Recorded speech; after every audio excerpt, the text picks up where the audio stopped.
I'm trying to coexist, exist. Yeah, I'm trying to coexist, exist. I'm trying to coexist.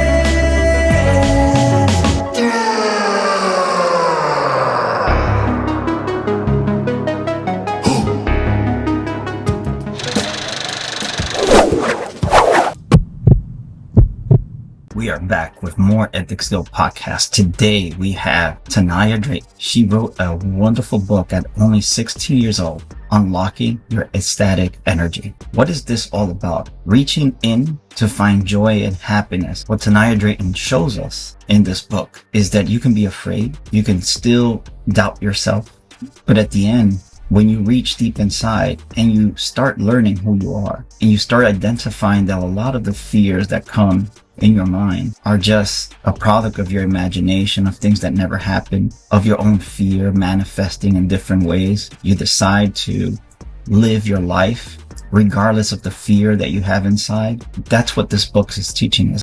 Bravery. Reaching into your inner bravery. And it's not an easy task to do, because in order to do that, we got to be sincere with ourselves. We got to be honest with our vulnerabilities. Don't allow that to make you procrastinate for what you really want to do in your life. Although she has anxiety, you see her in book signing fairs, you see her competing in the track and field, knowing that every step is going to be painful, but every step forward she takes is a step for growth and a step for her own understanding on how to unlock that ecstatic energy that we all need in our life.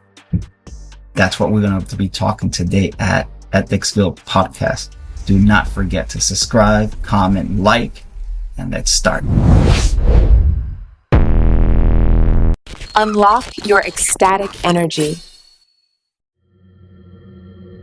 Here it is in all its glory. So Unlocking Your Ecstatic Energy, it's a self-help book that I wrote, we're beginning to write when I was 13 years of age. I officially published it at 16 years old. And it's really just about taking matters into my own hands, like that bravery that you were mentioning before. It's kind of just like unleashing this vulnerability of like exposing myself to the world, making sure that I'm comfortable with sharing my story. And that story that I share in my book is about my anxiety, dealing with how to, especially during the COVID-19 pandemic, that's kind of like where it's set. That's where it took place. Like my anxiety of just being anxious, like being isolated from the world, being isolated from my peers. And I think that I was able to just write down things that I was feeling. And then eventually I just took tools from mindfulness, practices I would watch on YouTube, or my mom, she was an avid reader on a lot of different self-help books. So I took a lot of inspiration from those. And I especially took inspiration from the Becoming documentary by Michelle Obama. And at that time I was 13 years old, and just seeing someone who looked like me, who was just in this high plateau of life, and the way that she presented herself to the world, I thought that, I can be as brave as her, as you're saying, that fierceness, and expose myself to the world in a book. And that's why I wrote Unlocking Your Ecstatic Energy, because I felt I was unlocking something, unleashing something had to unhatch within me. And I think writing is the most vulnerable thing you can do. And then publishing is another thing that is putting your stamp on it, right? Even if it's not perfect, grammatical errors or whatnot, it's still something vulnerable that you want to share with the world that people can find benefit towards. So that's kind of my spiel, I guess, on unlocking your ecstatic energy. Nice. Kevin. We have also Kevin in the house. You already know who Kevin is, the most famous guy at the Ethics Guild podcast. Everyone loves Kevin, by the way. Kevin, you have any question for Taniyah? Yeah, what was one of the what's one of the stories that you go through within your book? Because a lot of teenagers when growing up have that anxiety. So reading a book from that age and being in the perspective of that teenager from back then into publishing it when you were 16, it's like the literal POV. That somebody might be going through, and they could also pick up the book when they're anxious or something like that. They want to unlock their potential. So I guess what's one of those lessons that you went through in the book? Yes. So in my book, I have three phases. I have changing your mindset, I have self-love as phase two, and then for phase three, I have conquering reality. Now, a story that I don't think I put in the book, but I think it would be helpful to put in like another version, would be like my experience doing track and field. So I was in high school, I did track and field, and that was very nerve-wracking for me. Like, hearing the gun go bow and then like running and stuff, like that was really a lot for me. And like track and field is kind of like an individual sport, but you're still relying on a team. So when we did relay races, like, I was a second runner. So it's like, okay, now the first runner is coming in hard. And now I have to like get the baton and like, a lot of anxiety kind of built up from that. And I think in a way, like my book, like those phases of like changing your mindset, okay, what am I doing when I'm running on the track? I have to make sure that I'm in the mode of a runner. I'm in the mode of, winning. And for me, sometimes I'm not really that competitive person. I think I just wanted to try something new, right? And I didn't really detail that much about my book, but I do want to like talk about that experience because that's something that I think that a lot of teenagers may feel. May not be in a sports setting, but it could be even presenting a thing for in school for a project. It could be different hormonal changes that they're going through, retiring non-growth friends. Like there's so many different changes that are happening in our teenage lives that, it can just spark this anxiety that we may not even understand, may not even have the verbiage or language of understanding what anxiety actually is, because it can look so different for other people. And I think that I just brought that example up because my anxiety really showed up a lot during like track and field and like just, being exposed running and then just letting it out, letting all that, anxiousness, especially when the gun is going pop. It's like, that's how I feel anxiety. It feels like that. You're amping up this, energy. And then, but for me, unlocking your static energy is kind of like that contentness, that peacefulness, a rise of like, it's kind of like it comes to a halt, like all of that anxiety, just being content with that, because happiness isn't as this like artificial, like, you just feel ready to go. I'm ready, like SpongeBob says, it's sometimes you're just like, content, you're peace at what you're doing. And when you get into that mode of like peace, like I did cross country as well, I think I like that better than sprinting because I'm able to pace myself and really get into that mode of peace. And that's what I think my ecstatic energy like really shows out from. And a lot of teenagers can probably have pull from different experiences of what they feel from anxiety, but that's something that I would like to share my story. Do you think anxiety is good or bad? And what are the pros and cons of both sides? Yeah, that's a really interesting question because, I feel like I can describe it as a negative, but I don't think that I don't think it's inherently a negative feeling. I don't really think that our feelings should be having inherently bad, like, definition to it. Like, for example, like we have happiness, we have fear, we have sad, envy, jealousy, but these are just natural feelings to us. I think it's the action that we place on these things that can make them or seem to society inherently bad, but I don't think that any feeling or at all is inherently bad. So I wouldn't place anxiety as a negative connotation. I think anxiety is normal. Anxiety can be good. I think I actually learned in my psychology class one thing was like it's sometimes good to have a little bit of OCD, because if you have a little bit of OCD, you're getting on track of your assignments, you're getting there. But like anxiety can also push you to do great things. It can push you to like, move past that. Like, for example, my anxiety pushed me to write a book that I didn't even think was possible. So I think that me detailing, my experiences, it came out to be something good. Objectively, society would view it as. So I wouldn't place a negative connotation. Neither would I say it's a positive thing, but I think that I can take a more optimistic spirit towards anxiety. So it's like anxiety is like that first breakaway stage or that first breakthrough stage before getting into an ecstatic energy, possibly. Like you gotta go through a little bit of discomfort or a little bit of like tensions inside before going through a breakthrough. Exactly. I feel like even for it to just feel real, like sometimes you have to go through something, some type of strife, I don't know, something to like, I don't know, it makes the experience even more worthwhile. Like, you went through that and then you're like, okay, I came better out it on the other side. So I agree. Anxiety is definitely an emotion, a sensation that can also wake up something that you didn't know existed in you too. It's how you want to perceive it. It's also makes you aware of things that you are really worried about that could be emotional, but also logically, right? You can be afraid of the future because you don't know what that future looks like. And your anxiety will always think and overthink about like, what are we doing? What are we doing to prepare that? But also that anxiety can also say, well, I am going to take action. to prepare for that unexpected event and start doing something relevant, constructive, and I see that you do that. I'll give you a good example for what you were saying. It's like you were running track. Mhm. That's an excellent coping mechanism because think about it. Anxiety is all this energy, right? Mhm. It's hitting you from every single angle. And even though you were scared to think about the pressure you put on yourself, right? Yeah. It's like, oh my God, I gotta run, I gotta wait for the gun to, Mhm. and then Mhm. suddenly you didn't freeze, you didn't fight, or you didn't flight. What you did is you took Mhm. action. You still Yeah. did something. And I believe that is one of the key things, the exposure to gather more information when you have anxiety. It's like, what information are you going to gather outside of anxiety so you can actually go back and say, okay, I can feel this way, but I'm noticing that my anxiety doesn't dictate what I can possibly do, even when I feel that way. And Yes. I like what you do because, like, I'll give. I'm curious to know a little bit about when you were running track and field. Mhm. Mhm. What do you think caused your pressure?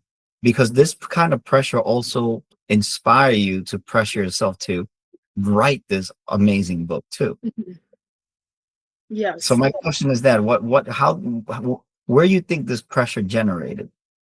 Mm. I feel like it's really just like a really hyper awareness of self. Like you're just really focusing on like how am I going to get to that other side of the track? Like if I'm running a 100-meter, for example, it's straight down. It's like you're thinking about your other teammates. You're really just hyper aware of like yourself. I think that anxiety, like it builds up that pressure of like, oh, I have to like, focus on my form. I have to focus on my acceleration. I have to focus on my start position.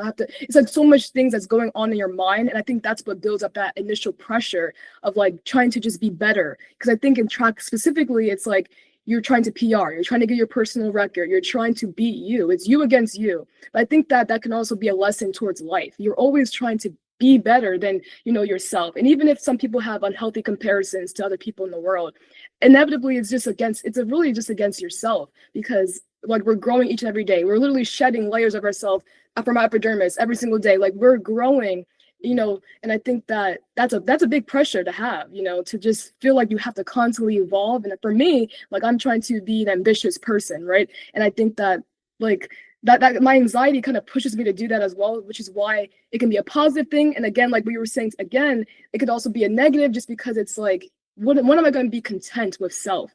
Like when am I going to just say this is it? But there is no it. When there's when you're trying to like just do so much and even like my voice and my pace of talking, like I've got that a lot. And in my communications class, they were like, I just speak really fast. And I think that my anxiety also like it's like it can't just like slow down, even my arms are like it's a lot that happens. Like, and then I like what you said about the nervous system, like parasympathetic and sympathetic, what's happening, fight or flight stage. Like, I chose to fight in a sense because it's like you're trying to just get going, right? But it's like you can also like find it like you can be fleeing the scene if you're not like going past this uncomfortable state of anxiety. Like it can really either do good or do harm. I don't know. It's interesting. It's like I like aware, right? It's like the more you become aware of yourself, the more you become aware of the impact of self. Hmm. It's it's like you can see the ripple effects of it, right? Hmm. So I think the anxiety is when you become aware and you try to grow, because ultimately, if like that saying, ignorance is bliss is Hmm. bliss.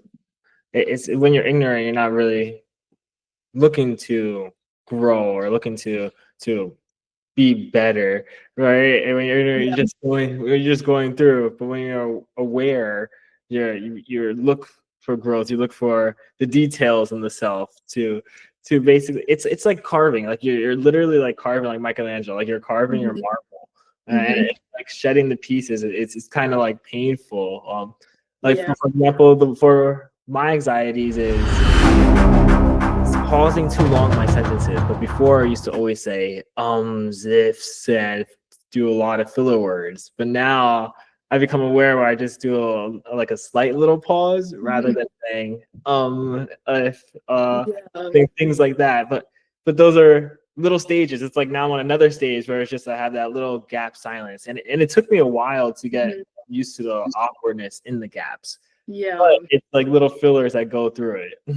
Right. That's what I'm trying to like work on. Just trying to like pace myself so that I can just understand and like make it transferable for other people to also just understand what I'm saying without like rushing past things or like get it. Cause like again, like that could also like ramp up like my nervous system, like, you know, constantly in a rush. Like let's calm down. Let's come to some type of, you know, state of calm. So You said something very critical about unhealthy comparisons, and I do like the fact that you don't fall victim to this, because normally when we have unhealthy comparisons, you got to just think about the perspective that you have never walked a day in that person's shoes and vice versa, and you don't know the trials and tribulations, the resources another person has. So it's the worst thing you can do to yourself. If you value yourself, never try to compare your value with somebody else, because everyone's value is unique. But also I do see, and this is coming from the practice that I do, I see a lot of you know, people unfortunately having the rule that things have to be almost perfect or perfect. And I believe that's the number one rule that causes a lot of these internal pressures, because like, for example, in your case, you're competitive with yourself. You're not harming yourself. You just want to better yourself every day. But like you said, what is the finish line? But the question is, why should there be a finish line? Why isn't, like, instead of having just trying to go to one narrow path with one door, why not open the possibilities that you have infinite doors? That it's okay to step to any of them, because no matter what you do, you're always going to gather knowledge, and that's your biggest win. Even if you fail, you're going to gather that experience, and that walk in life is going to serve you. And also think about failure as that stepping stone to resilience. And you're such a young lady that, to be honest, you have such a bright future, because you've been able to you've been able to take not only your fear, not only your anxiety, but you've been able to also be honest with yourself. That's how you start. This is who I am, and I'm okay with being this today. And my comparison is, how was I yesterday? Am I better today? And then, you know, that's my question. How often do you celebrate when you measure yourself to that past and you say, like, oh my God, like, for example, you just posted on LinkedIn, I'm a sophomore now. Celebration, right? You're embracing your true self and your full potential too. How do you feel every time you celebrate your victory? Yeah, I definitely say like it takes a lot to even do that, like to, you know, celebrate what you're doing, you know, because sometimes you can just think like it's always like, oh, like maybe I should just stop. Like people, it's like no one really wants to hear what you're doing. No one really cares. Like just keep like just, you know, sometimes I don't really want to like, but then it's like you have to just get past that. So I think like I have to like acknowledge that I did do something. Like I did work hard to earn this. So like why not celebrate myself? Because if I don't, who's gonna do it for me? And it's not even just like validation looking for others. It's just that like appreciating the hard work. Because if I don't acknowledge that, I may forget about that. I may not even, for example, like that came in August, I think that was August 4th, and I had looked at my email. I was like, oh wait, let me talk about this. Like let me remember it for myself, so that it kind of encourages me to, you know, remind myself to do better, like, and keep going for the next semester, because, you know, it's kind of documenting like what I'm trying to do, like why I joined, why I'm here in the first place. Why am I a university student? Why did I apply as a senior in high school? What, you know, it kind of reminds you of what you're doing. So I think that's what I feel. I feel accomplished, but it's like sometimes it is hard to say that, because it's like with trying to be ambitious, it's like you're not really trying to say you feel like accomplished seems like you've done it all. And I don't want to feel accomplished. I just want to just propel myself forward. I just want to like acknowledge my wins for the present moment and then move on, if that makes sense. So I think documenting it helps with that, because now that I documented it, I can move on to the next thing. if that makes sense. And definitely, Mhm. definitely makes sense, because you also have to celebrate your pauses too. Mm. Because remember, for every stage of climbing a mountain, you also have to rest. You have to plan, you have to think, you have to also analyze what you're leaving behind. And I think that's also one of the hardest things in for any of us, It's like when you climb another summit, you have to your the luggage that all these tools you had in the luggage serve you to climb to that summit, but now there's a new summit. Now you need new tools, and there's some tools that are not going to be useful for you. Mhm. So you have to take them out of you have to be brave enough to know what they are, which one you have to remove. So now you can improve your tools for the next climb. And celebrating those pauses, I believe, is what's the hardest for anyone that's ambitious. Mhm. Any one of us. Me and Kevin talk about, it's like we can't stop, right? And but Really? you have to at Right. some point, you have to, because how do you strategize if you don't Yeah. stop? That is true. Yeah. You definitely have to have like those pauses, like you're saying, to like even reflect. Like sometimes I can't even like for example, today I put on my to-do list to write some poetry, but I was not in the mental capacity to write poetry. Like sometimes I may want to do it, but you have to give yourself time to think, have, like you said, have new experiences. I need to have something to pull from. I can't just like, that's how I think, like that's what makes us human, right? Like with AI, like maybe they're just pulling from humanness, but as a human, we need time, we need experiences, we need dialogue, we need things to, things to pull from. So I really appreciated that you said that, because for creativity, you definitely need to have time alone. I think isolation and like also pulling from experience of what you're, in the social world, but there's a lot of things that we can generate experiences from that create beautiful things, if that makes sense. Like if we have time to ourselves, time to reflect, time to analyze, and also like that goes for accomplishments as well. Like maybe I needed time for that to soak in, for me to actually then talk about it. Maybe it's not an instant, congratulations for me. Maybe I need some time to like acknowledge my win. So I think that speaks volumes. Yeah. There's this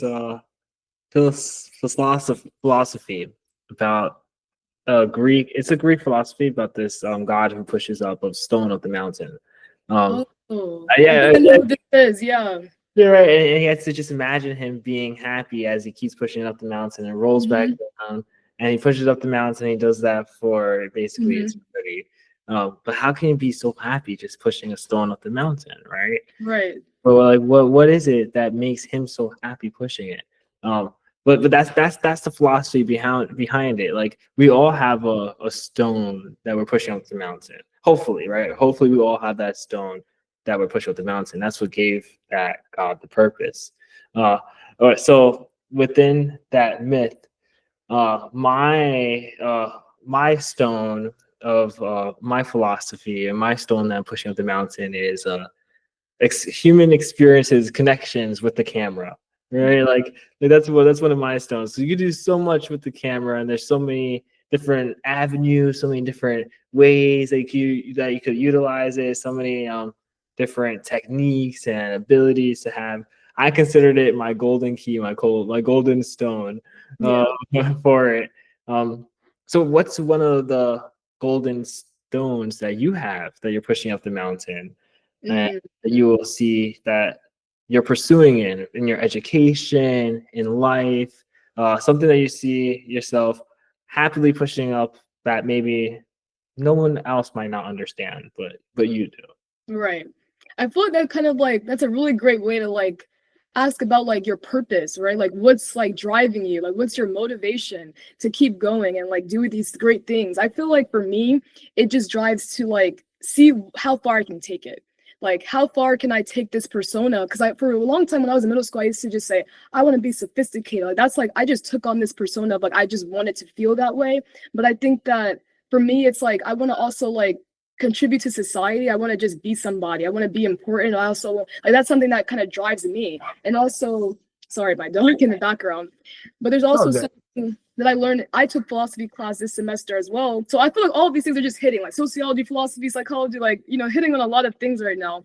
But it's like it's interesting. I feel like for me, I just want to be better every day. And I just want to like continue to like fuel the dream that I had as a little girl, to just keep going, just to be better. Like I don't feel like I have a developed idea of like what that purpose is, but I know that there is something there. And I think that I'm just trying to find that each and every day. So I may not have this developed idea as of yet, but I know that if I keep going and keep searching for it, it'll become more apparent to me what it is I'm striving for. Because I know it's something to like give back to people. I love service. I love doing volunteer events. I love interacting with people, even though I may be reserved. But even things like this really fuels me, and it makes me wonder, like, what is it that's keeping you going? So I really like that question, because it kind of is getting me to think, like, what is it that is keeping me going? Why did I even like? And it kind of like, it's interesting, like to like try to view yourself from like this lens, like who is this person really, who is this person, and why do they keep going? Because I feel like just as a person, I'm just trying to figure that out, and that's like the hardest question to answer,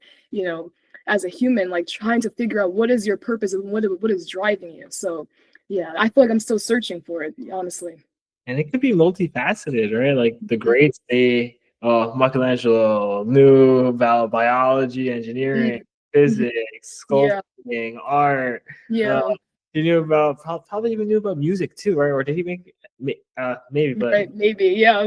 yeah, there's just Mhm. just multifacets, right? Yeah.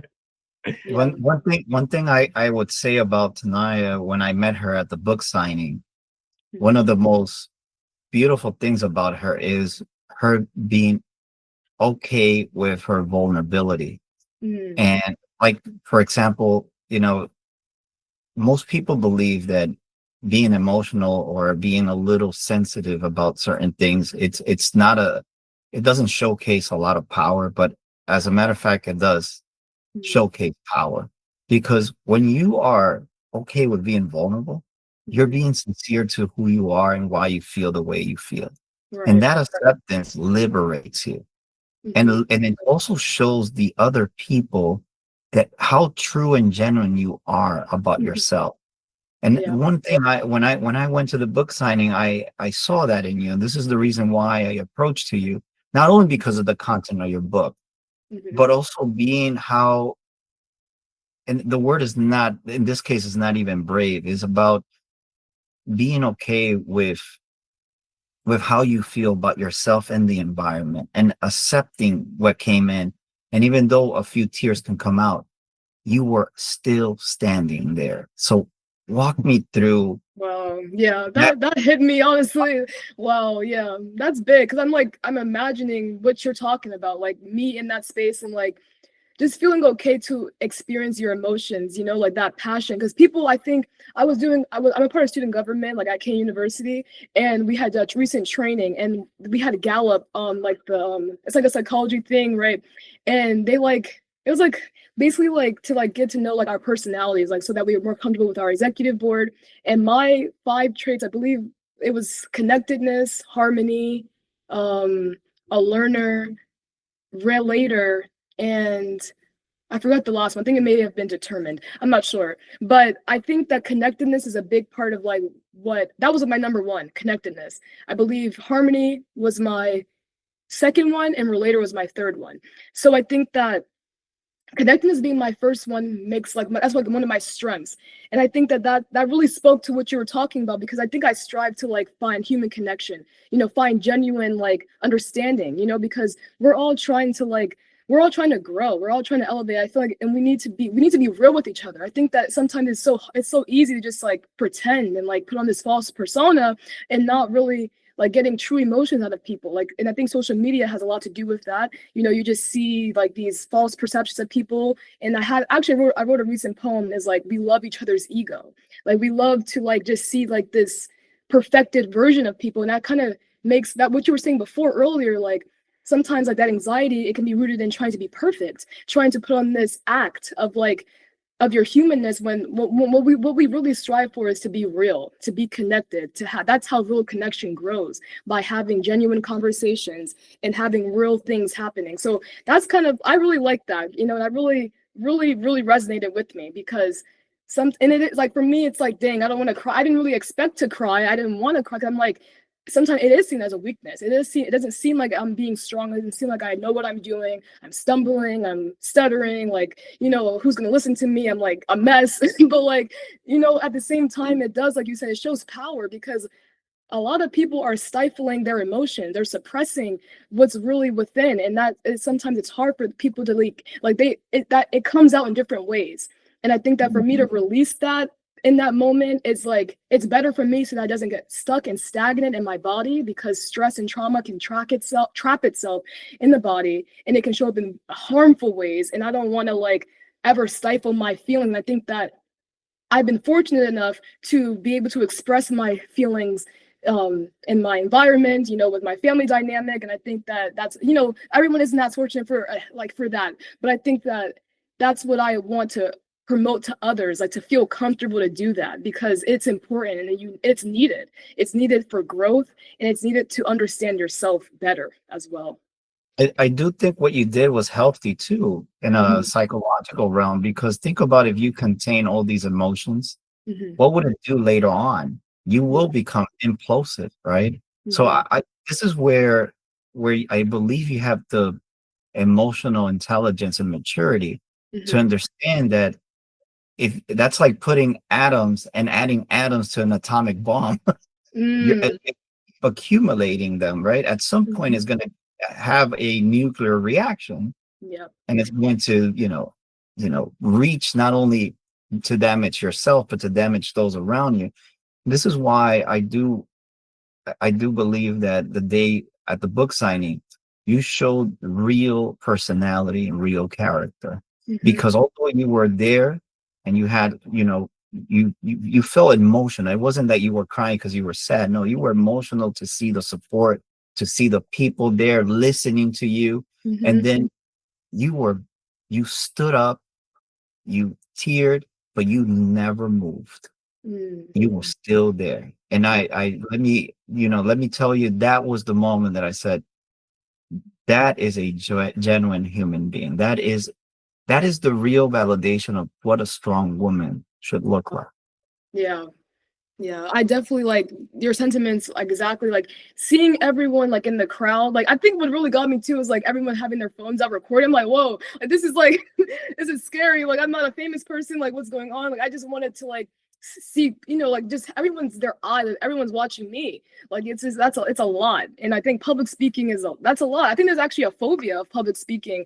And I think it's like, it was really scary for that part of it. Like people are like really listening intently, like you said, watching you, really understanding you, taking you in, because there's so many times where we have service level conversations, and finally people, not even to say like finally, but like people are genuinely really interested to listen to what you have to say, and we're all here collective as a community. And this is something beautiful, sharing books, sharing knowledge, something that people are not doing as often. I think that that's amazing that people are coming together for this event, and inevitable. So like that was just like, that was a big moment for me. And I think that was a big moment to see and witness in real life, in real time. I think that's what created that, also that shield. It's like, wow, like this is a lot. This is big, but this is amazing. So I think a lot of gratitude came with those tears as well. Other than being like taken aback and nervous and anxious. You're lucky Kevin wasn't with all his cameras there. Yeah, right. I would have like 3 angles. Yeah, like this, that, yeah. That was all the pores. If you ever decide to come like to our studio, you'll see all the light. Kevin, like it looks like you'll be like, am I a rock star today? Right. No, I get it. This is so surreal, like a surreal experience to see yourself up on the stage and like have everybody listen to what you were talking about, to your book, listening about all the accomplishments and all the basically your victories and your wins. And they got inspired by it, which is really, really inspiring, Yeah. So it's like, how did it feel to see a piece of your dream come true? Like, that's just the tip of the iceberg right there. Yeah. Like you were saying, it's like surreal, because like you don't ever really, I feel like like there's like something there, like there's a vision of you, like for me I have this vision of like just like walking up a stage and like slick back ponytail and like I don't know, I've always had this vision since I was younger, like walking up to some stage, but I can't see it, I can't make out any faces in the crowd, I can't even make out what I'm wearing. I don't even know what's really happening. But it's like I still have this vision of like me wearing a suit with a slick back hair. I just always saw that as a little girl. But like you said, to see that snippet of like that dream come to life, like you don't even like it's like you're believing it, but you're not really understanding it. But I think that knowing something is stronger than belief. Belief is just like it can be stagnant, but like when you know something, you move into action and you really like you understand that. And I think that's big. And like having that snippet of like right like that reality come to life was like it was like crazy, honestly, because it's like I didn't really you don't really expect it, but you are expecting it because you put the action and the work into it. So it is really like a psychological contemplation, like what's going on. Like your mind is making all these ideas, but when it actually comes into full surface, it's like you're not even like it's like I'm prepared, but I'm not. Like I've been preparing myself, but was it a false identity that I was preparing for, or is this real? Like it kind of like it plays a mind trick, honestly.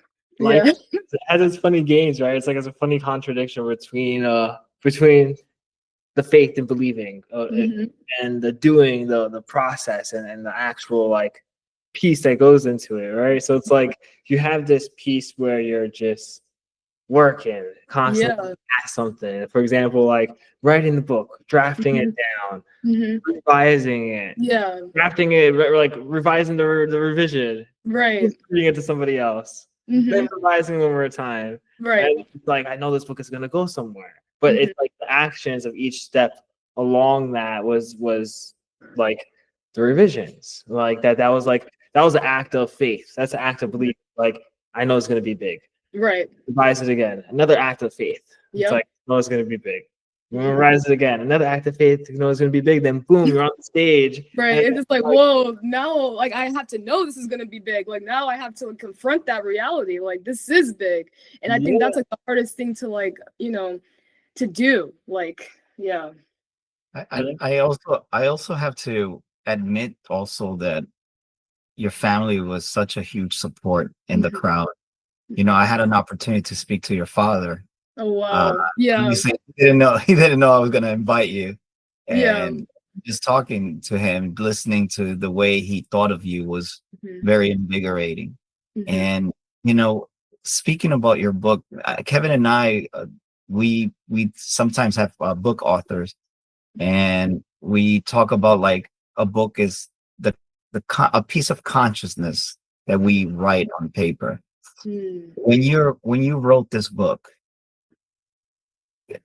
where did your creativity how did your creativity challenge you to start Yeah. writing that book? Yeah. I definitely think just like I was like on my like in my room, like on my desk, and I had started with loose leaf paper, so I was writing it down like on my hand, like handwriting it first. And I think that just like letting I think it was in May, yeah. So just like kind of like springtime, just letting like the whatever was happening during that time, I was just like allowing my thoughts to just go, right? And just flow. So I don't even know, like, honestly, what state of mind that I was in at 13 years old. I just was like, just being ambitious, honestly. And I remember the first thing I did to make it really come to life was I went on Canva and I made the book covers, and I put like my face like in the middle of like I don't have that now, but like I put my face like in the middle of it, and I think I was like, yeah, this is gonna be great. Like I was just like, that's kind of like my creativity where I was just like adding flowers everywhere, like doing all these. And I still have those covers to this day like on Canva, but it never, obviously came to the final draft of what it is today. But I think that's where that initial creativity, like seeing something in a visual form, like seeing what it could be, like at that early age, I think that motivated me and that kind of reignited my ambition to like, oh, like let's actually just start writing stuff down and let's make let's make these book covers come to life. So I think that creativity of starting to write came from seeing that visual first of what this could possibly be, and also reflecting back on that documentary with Michelle Obama and the Becoming documentary and seeing her book signing and thinking maybe that could be me one day. And I did it, and like honestly, like, even this opportunity that I had got from London Public Library, I remember my mom was talking to me. She was telling me, like, I think it was in 2023 when I officially published it, like, oh, you should contact the library and stuff. And I had never like done that officially. And then it came down to this year, and I did contact the library, but it wasn't even like I didn't get like the answers that I needed necessarily, and then I got a phone call, and it was like, wow, like this just it came into my lap almost, like just setting the intention and putting just I think just even doing certain things like the universe like pulls it back to you in a way. Like I believe in that. Like it gives it back to you. Like whatever you put out, you're gonna get back, right? And I put that intention out there, and I did that. And I think even with the book, the creativity, all of these things just came together. You know, you set the intention. You even whether you drew something or you wrote something down.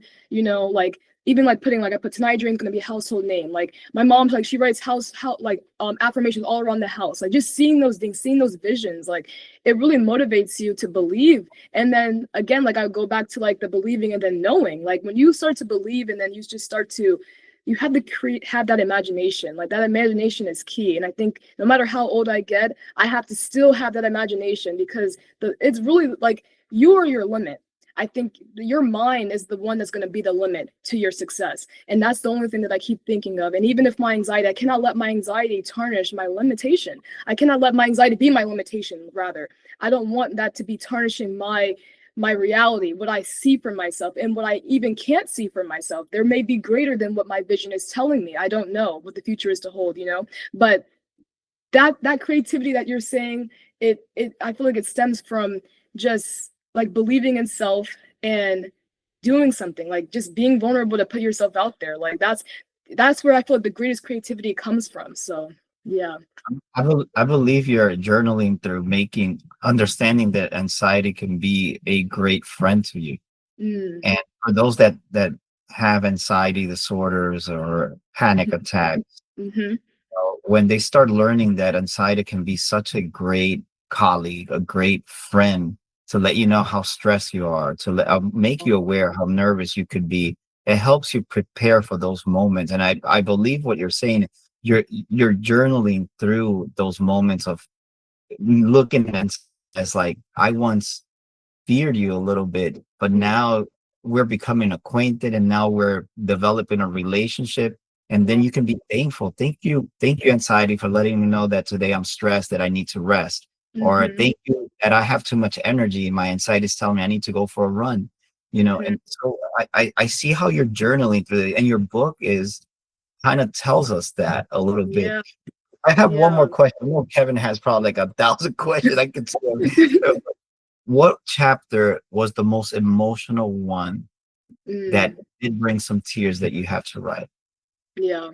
I think I actually talked about the library, but it's the one that's hype up yourself, because I think that's just a really it's just a page, and I think that it's you have to hype up yourself. Even with that LinkedIn post that you mentioned earlier, I have to hype up myself, because who's going to do it for me? And I think that can bring real tears to me, because it's sometimes my self-esteem, I'm not thinking about hyping up myself. I don't even I had another I'm a pro leadership institute at K University, and we had a recent bronze weekend training, and we have this setup where on a Saturday we have a dance, right, in our community.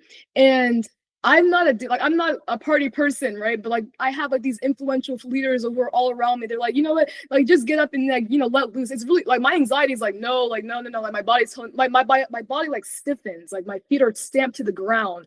It's my body cannot let loose. And it's not that I don't want to, it's just that my body is it's trapping myself. And it's this interesting feeling. But I think that when you just allow yourself to be free, and when you're saying anxiety can be your friend, it can be your colleague, I really like that, because it puts it in a different perspective. Anxiety can be protecting me from a lot of different things, maybe my body is telling me something, maybe I don't want to do this right now, or maybe I do. It's that's why I feel what you were saying, building that relationship with your anxiety can be really telling to what your body is speaking to you, right? Even right now, I can tell that I'm a bit amped up, nervous, but I know it's a good anxiety. I know it's a good feeling. That's why. And I know when it's not, because it's when you continue to learn yourself through this, you really know what is and what's not, and I really like that, because that's all about what we're trying to do, learn ourselves as humans. We there's so much things to learn about the body, the mind. That's why you're saying knowledge is power. Knowledge, the more you know, the more you're going to be able to have these different experiences, have these different, things to tell, and the transfer of knowledge to other people, the more that it's just so much that can happen. I think that honestly, I'm starting to believe anxiety, it's a beautiful thing. Like, I don't, it's like sounds superficial, but like I feel like I don't know, because sometimes I can downplay my anxiety. I'm like, yeah, this I should get out there. Like, why am I like this? I'm 18 years old, I'm not having fun. But maybe my anxiety is telling me, there's different fun out there for you in the future. Like, this is not the fun that you're supposed to be having right now. So honestly, that was really breakthroughing for me, because it's like sometimes I feel like I'm awkward, or like I'm not really having the stereotypical college experience, because my anxiety is pushing me in the back burner. But no, like I got invited to a student group leadership conference. That's fun to me. I'm able to meet all these different people and have network connections. I was an orientation leader. Yes, I was scared to go up to new freshmen, but guess what? I had to reflect on my own experience as a freshman and say, hey guys, my name is Taniyah Drayton. I'm here. I'm a public health major. I was just like you in your position. I had to create my script, my pitch, and I got there. I got through it. So I really appreciate what you're saying. Like, this is real life for me. And I think, anxiety can be I'm growing with anxiety. I'm growing with her. And I think even me naming her, giving her a pronoun, like she's there with me. So, I like that. This is really great. Yeah. If you treat it like an enemy, it will treat you like an enemy back. Mm-hmm. Right? But if you treat it as a companion, a friend, you treat it as something that can make you grow even further, because anxiety always challenges you. Mm-hmm. It will always challenge you. And if you look at that challenge as a good thing, then you will grow beautifully with it. And then you will be a living testimony, like you are today, about you can still do things even if you feel that the anxiety is pulling you to the ground. Mm-hmm. Also anxiety is telling you, have you prepared yourself? Are you competent yet to let loose of what you feel? Because anxiety might tell you, prepare yourself before you launch yourself there. And you're making your parents' life very easy parenting. Let me tell you that, because, like you said, the societal norms around this age is like, let's go and live like an adult, like when it's not time to do so. And I love what you just said, the responsibility of knowing that your fun at your age group, is it healthy or unhealthy to do? Right. So or not. Kevin, I'll pass it to you, because I'm sorry, I was just curious, because Taniyah's just killing it today. Thank you. Yeah. So I fully agree with you. Like, society norms, like the fun ship in that, it's kind of like, I believe it's BS. It's like what you'll find fun is what speaks to your heart. Yeah. And for other people's opinions on that, it's just like, just shoot us. Right. They don't know the heart in that sense. I remember that I'll tell you a little story about like one of the anxieties that I had when I was younger.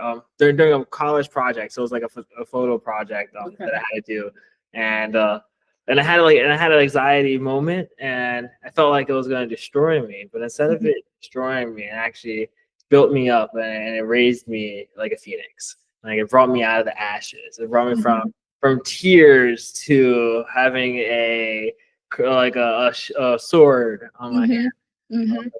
For the next one, right? So my photo project was it was to go to like different skate parks in NYC. So I was just exploring a whole bunch of different parks, and I ran into one of my old friends, where we all were in a program once, and he skate, and I wasn't skating back then, but we all ran into each other, and I was like, hey, how's everything going? We were taking some photos along the way, and I asked him to be a part of the project.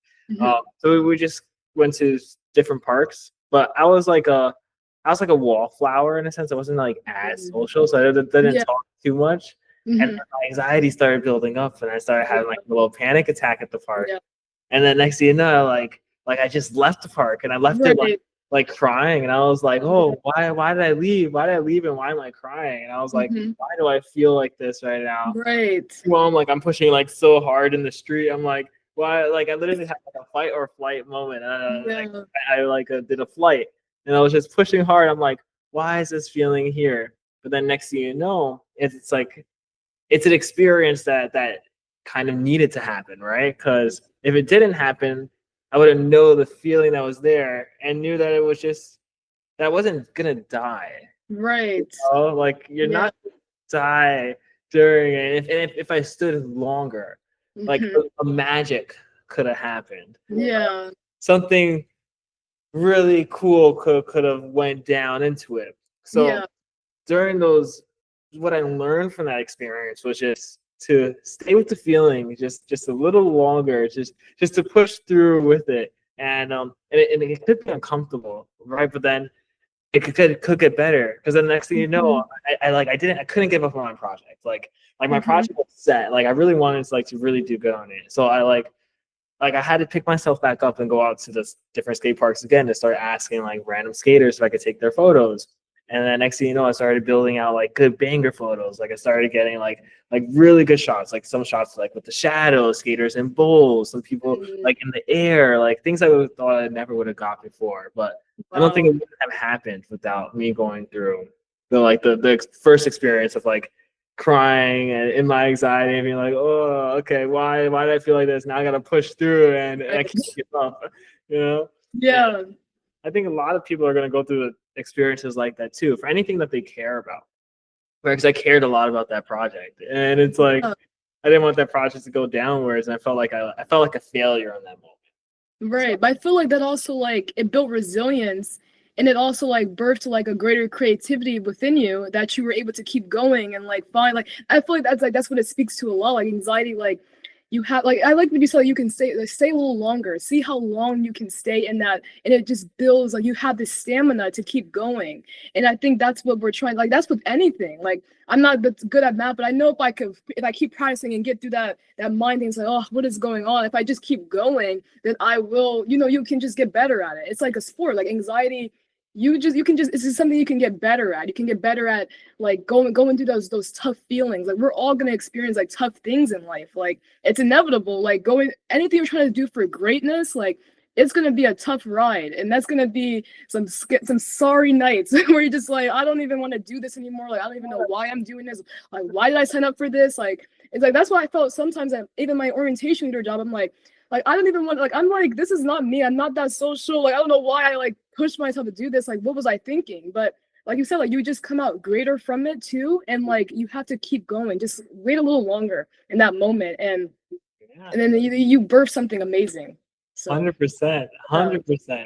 Like like another example with that was I had imposter syndrome. Like when I went into the wedding industry space as a photographer and a videographer, my first wedding, I was like, I don't really know what I'm doing. I don't know what I'm doing. Like I literally did not know what I was doing. Like I knew how to work my camera, but like how was a wedding day look? Right? Like I could do so much research on the day of, but like when the day came, my heart it's like, oh no, yeah. Yeah, right. And now 3 years later, it's like my heart still kind of races before going in, but I get braver throughout it, and I'm like really calm through it. Like I know how to work the day. Like if anything goes down during it, like I know how to redirect the flow. I know how to now direct people. I know now how to gather huge groups and get them to basically listen to my voice. Like I wasn't a public speaker. The next thing you know, they're all looking. I'm like, oh, everybody do this. But push through the initial feeling of my anxieties. It's such a weird thing, right? Like anxiety is such a weird one. Yes, it is. But like again, like you were saying, like you learn to push through it, and you just learn to like, and it's not even like you're pushing to the back burner. Like you're acknowledging it. Like you said, it's not going away. Like you still probably get like those feelings of anxiety, like starting something that you've been probably, brandishing your skills and whatever. But like it's still like it's not like you're coping with it. But it's I don't even want to like sometimes I feel like people use coping as like, you're like coddling it, like you're like, but I feel like you're just like growing, like you're growing with it, like you're just like this is my I don't know, like you're birthing something like came within and like you're like, okay, I got this, like we got this together, like we're growing with this together, and like this is taking me to bigger and greater things. Like the more that I continue to nurture you, the more that, you know, we're growing and you're doing more photographer events. Like, it's like great. Like, honestly, like it could really bring you to great places if you like don't neglect it. Like, you know, it's not like I'm neglecting my anxiety. I know that it's here. I know that I know it's going to come up in spaces, but I have to keep going. I have to keep doing these events. I have to keep pushing myself out there. I have to keep writing. I have to keep, you know, you got to keep doing the thing that got you to do what you want to do. Like, right. Like, I don't know. It's like, it is interesting. It is a very interesting feeling. So Indeed. mhm. Indeed. Exposure. And that's, I always tell clients, anxiety dislikes a busy mind and dislikes exposure. Mm. And because what anxiety really needs is more data for you to have a rationality and create and feed your subconsciousness with that information. Yeah. Because what happens is what your subconscious doesn't have that information because it hasn't been exposed. So a lack of data, what it does, it makes you impulsive, right? We talk about the it, right? It Mhm. makes that like you wanna run away. But like you were saying, Kevin, you know, it's like, what would happen if I stay? Would I die? Right? Because and whoever had an anxiety attack, it's a feeling of death. You feel like Yes. you're losing control of your mind. You feel that you're having a heart attack.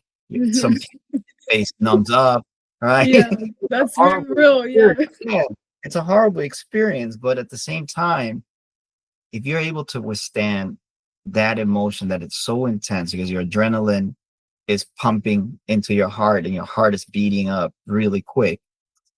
If you're able to withstand that, think about the reality of your identity of how strong you really are. Mhm. Because that's what that's what really anxiety does for you. It becomes an ally.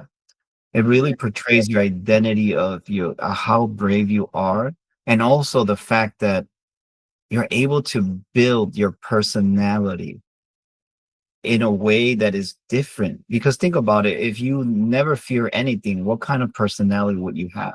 Mm. Think Yeah. about It it. probably would come off like cocky or like, you know, I Well, got you this. would knock on any unknown doors, right? If you didn't Yeah. fear it, you would just push through everything, right? It wouldn't matter.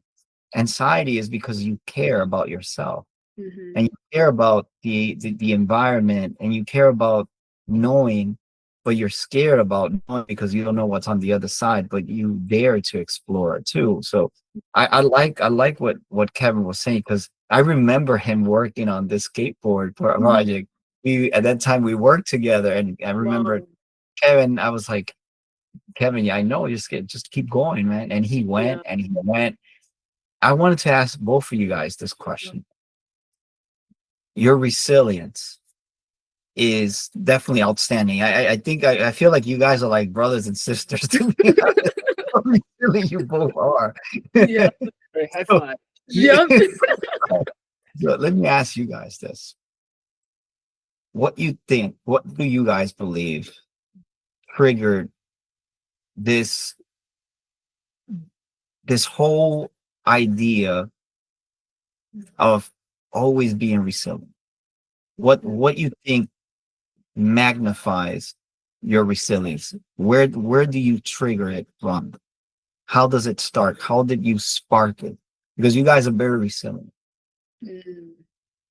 I'm very resilient too, and I think I have an enormous drive, and I think Kevin can tell you, you guys have that drive too. You too, tonight. I Mhm. see it. I Thank can I see appreciate that.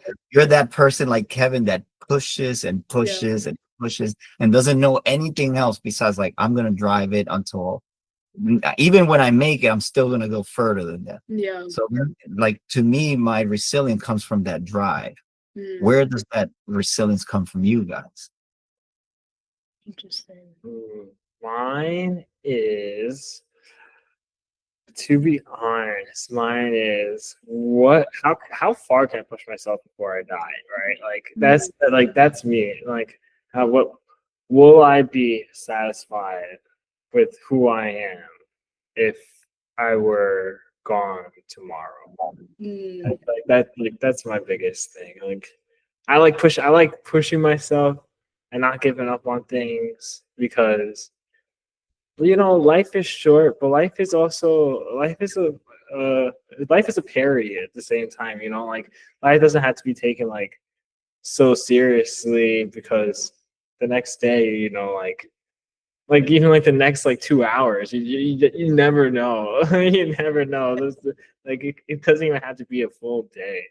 Uh, but that's where my resilience comes from, because it's like I could either be like just like moping and rotting away, but with the existential pressures of life, or I could push myself to do something that I like. Like what lives in me that I haven't awoken up yet? Like what is that potential? What is that stuff that's in me that I haven't tapped into? And if I don't tap into it before I die, then it was wasted, right? Like it lived in me. Why didn't I go through it? Like there's this one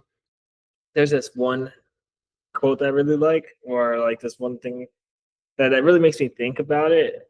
It's like at your deathbed, like you're surrounded by ghosts, but the ghosts are the things that you didn't do. Right? It's the ghost of the dreams that died with you. So like that's what I think about. I'm like, I don't want to. I want to be surrounded by ghosts that are like, oh shit, nice. And then some ghosts that are like, okay, cool, but the other buddies over here, don't worry about me. Worry about those guys. Yeah. Yeah, and Kevin has such an adventurous mindset too. I'm not Kevin to tell you this, but for what I've seen from Kevin is that he always wants to explore. That's Kevin. Kevin is, if Kevin was in the middle of the forest, he will be the happiest. He will know every tree. I can tell you, he will probably have squirrel friends, bear. He will know where every bear lives. That's Kevin. I do think like Kevin is so adventurous, and with you, Taniyah, like you ran, like you had to run and to be an athlete. You have to have a very determined mindset too. Right. Yeah. So where do you think your drive comes from? Your resilience? Yeah. I would definitely say like I think I just want to see like how like I would agree to that. Like how far can I take it? I think fatal knowledge is something that I do take account in as well. But also like I just want to see like what like I want to like just be great. Like I just want to like I feel like my ambition is like if I stop now, what does that make me? Like I don't want to stop here now. Like this is not what I want. This is a great part of my life right now, but I know I have other greater parts of my life that I want to get to. I want to see I want to get to those identity. I want to get to that part of me that I'm going to be proud of. And I think that I am proud of myself now, but like I just still want to continue being proud. And I don't think if I stop now, I'm not going to be proud of what I'm doing. Like this is not my end. So I can't stop now. So then that's like where that drive comes from me. Like my ambition is like I have to keep going because like again, like in my pop-up piece, like live every day like it's your last, because you never know. Like again, we do live as humans, we have this fatal knowledge of like, for example, that's like our weighing. I was reading Gilgamesh in my English class.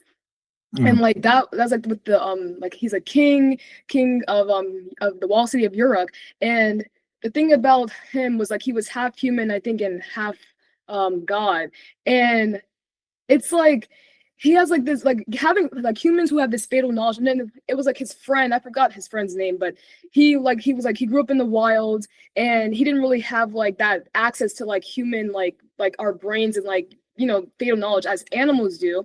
Where like animals, like they're just like for example, like maybe the signs for deers, like you hit them and then they die, but like they're not really aware. Like we're aware of that thing, so that's like weighing on us. Like that's like when we're running, like I'm like that's nothing with running. Like I'm running, but I'm thinking. Like sometimes people try to get into like a runner's high, but like you kind of just like get into this mode of like there's like no thoughts. Like there are thoughts happening, but like it's like your mind's in like this just like you're just in this constant. And like with that knowledge of just like knowing, like you're just like constantly thinking. Even going to bed, sometimes it's like you're just thinking so much of the day. Even when I'm reading, sometimes I'm like trying to get into my novel, and then I'm like thinking about things that are like it doesn't matter. It's like I don't know, like, but I think for me, I feel like I got off track here, but like to like, you know, to get motivated is like for me, like to stay motivated, and my drive really just stems from me wanting to like just elevate and just continue going. And I know I'm not gonna be, I don't want to stay here. And I know there's going to be more places where I'm like, I don't want to stay here either. And I don't want to stay here either. So I'm going to just have to keep going. And I just want to keep going and going and going until I don't even know if satisfied is the word. Like maybe I won't be satisfied. Maybe I'll just be happy that I just kept going. So I think maybe that's it, you know? Yeah, right. The pursuit that makes it the happiness. It's like it's not the destination, but the pursuit. Exactly. It's like that chase, like that. I kept making that exploration that you were saying that Kevin has, like just that wanting to explore, wanting to learn, you know, in this journey that we have, you know, we don't know. I don't know. We don't know the future. We don't know what's going to happen in the next 2 hours, like you're saying. So why not enjoy the ride? Just keep going. It's interesting because also in the way we behave, it's also like even if you were to have all the success, we will never fulfill that satisfaction because you will be seeking looking for that unicorn that you don't have, because you think that other unicorn could be more important or can add more value to the value you already have. Yeah. My question to you guys, even for myself, I ask myself this question too. It's like, at some point, I don't think that the word is when will you stop. The question is, when would you transition into something that defies you to find more peace than to challenge yourself to success? Because there's two paths. You know, when you become very successful, the hardest part is not being successful, is maintaining the success. But at some point, you become repetitive if you don't adapt and evolve. It's going to turn boring. Yeah. You know, the question is like, when, for you guys, and even for me, I'll go last. When what will make you understand that it's time to transition into something more suitable for your quality of time and peace of mind? It depends on the challenge. Like, I like challenges if it works my mind, like a puzzle, right? It gets me working, then it's good. But then if it's like the same puzzle every single time, then it's like, okay, I get this puzzle. This puzzle's good. I understand it. I know how to work it faster. It's like I mastered the puzzle now. I guess let me go on to another level of it. Like let me go on to like a different type of Rubik's cube.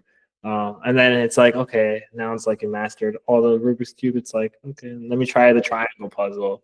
But I think like with success, it's like, you know, it's like we're gonna hit a point of it, and it might even be boring after a certain time. You're like, okay, you can have all the money in the world, you can have all the objects in the world, you have all the things that you need. Like, I think after you get all your survival needs like fixed, then everything else becomes like Extra.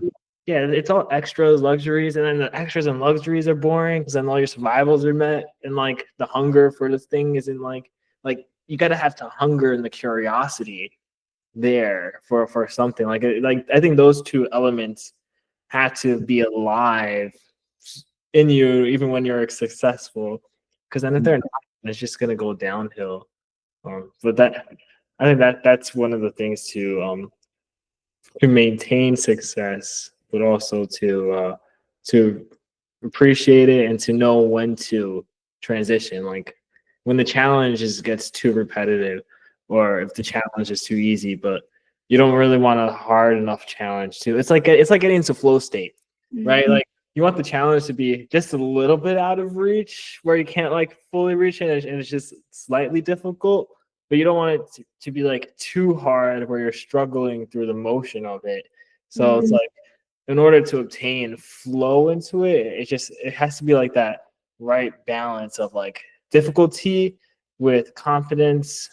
Like there's levels to it, you know? Like for example, like YouTube, you build a channel, next thing you know, you build a media platform, next thing you know, you build a production team, and etc. Next thing you know, you have like different channels running, right? Like there's umbrellas that go into it, and that's just only one example. Or like another example, it's like you become a master cook, and next thing you know, you don't want, like, you love cooking, but like you already mastered it, but now you want to get into real estate.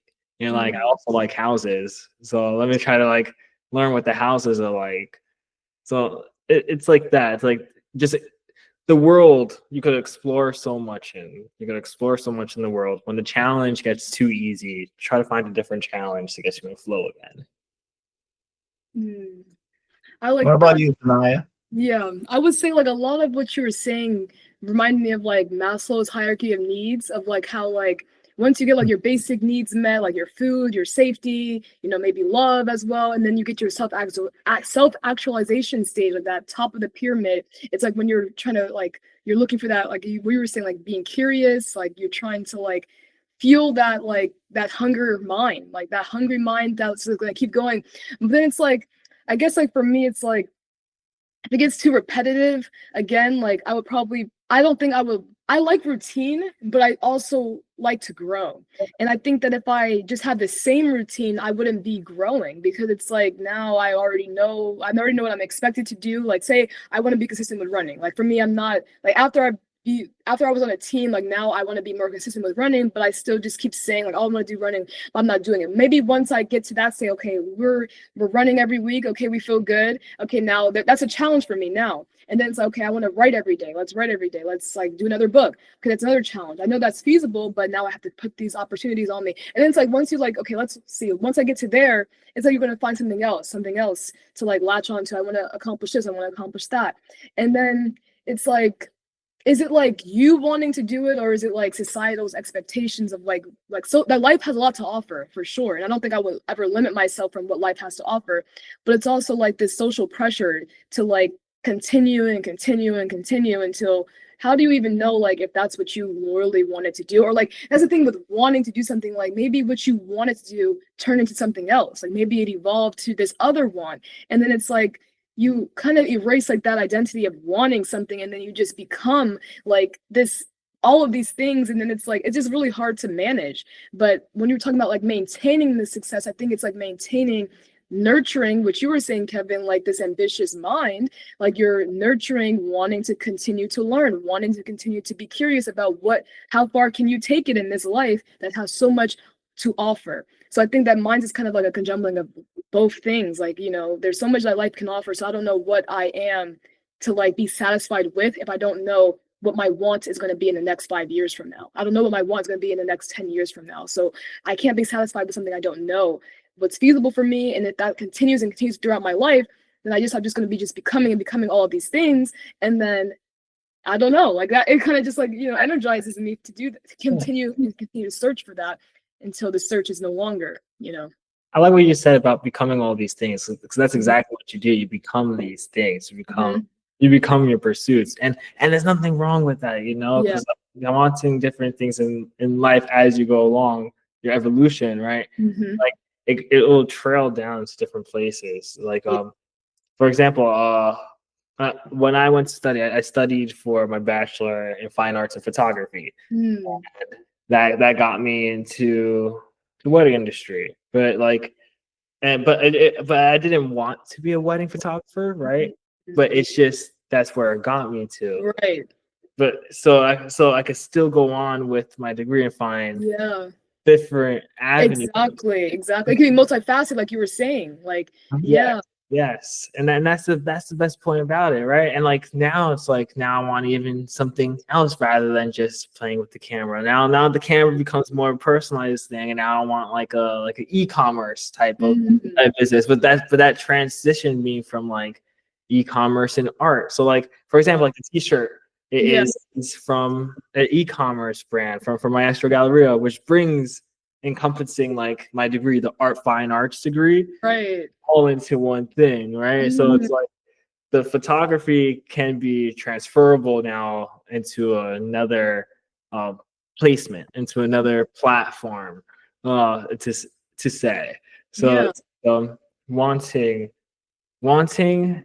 knowing, and doing all come together, and evolving is one of those things. Like that one pinpoint. You don't need a pinpoint in your life, right? Like you don't need to say like for the rest of my life, this is how it's gonna be Right, this is it. Yeah. structured and in this exact type of way. Yeah, like life doesn't work like that. Like you said, like 5 years down the line, everything can change. Right. Even change in a year. Like True. it's good to have the map. Like I'm not saying like throw out the map and just like don't go buy any map. Hmm. It's good to have like a map at a certain like to pinpoint it, but like don't make the map too rigid where you're not allowed to travel different trails. Like, Exactly. And I like Don't actually go want to too, comment on that don't with a go, major don't thing. go too far from the path, literally. yeah. Yeah. Like when as a freshman, I came in undecided. And I think like exactly what you were saying. It's like it kind of seemed like college is like you have to know. You have to know, you have to narrow yourself into this box of like finding a major, and this is what you have to stick with. It kind of makes me feel like that, or at least at first. But then when you're saying it's like there's so many opportunities that you can do, like so I don't want to like become like so rigid, like you were saying, and so narrow-minded to just do this one thing when there's so many things that we can become in this life. There's so like even if you do decide to follow exactly in that path of something that you outlined for yourself, but you can also still like do something else. Like you can, it's just so many opportunities. I would never want to like limit myself to just I'm a writer identity, because I never even thought of myself as that. Like I don't think even like when you comment again, Wendell, like Taniyah creates, because I don't know what I'm going to create. I could create so many different things. Like, even my biological status as a woman, like I'm to create, another generation of people. But I can create more than that. I can create, different opportunities for people. I just never know. And I think that's like that's the thing about becoming. And like you said, like don't discard the plan of like trying to find a way, in some sense, but still be open to the opportunities and expand your mind to what can become of you. So. Yes, like Yeah. keep that map. Like Yeah, it's good. exactly. Don't just like, what, we're just Yeah, backpacking or something.